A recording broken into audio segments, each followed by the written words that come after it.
There's one other thing I want to bring to your attention, right? Because they're even trying to automate truck driver jobs, right? There's on certain routes, with flat ground and things like that. They have these trucks that have no driver in them, or they want to put no driver in them to drive them down the highway. So that's going to get reduced.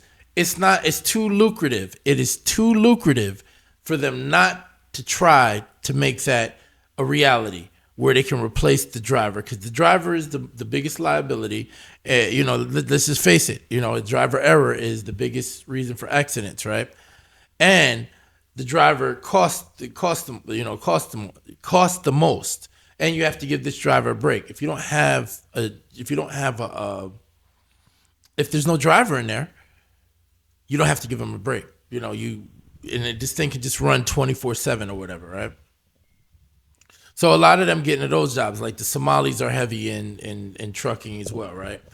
And there's all different Latin cultures as well, and just a lot of people, even the Indians. The Indians are big into trucking, right? So they're gonna take a lot of those jobs are gonna go away, right?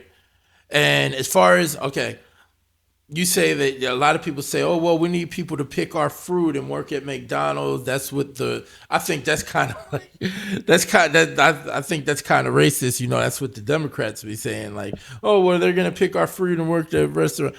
I mean, you're going to come up. They're more intelligent than that, right? I don't disbelieve that that's what they're going to do. However, you already see those kiosks at McDonald's.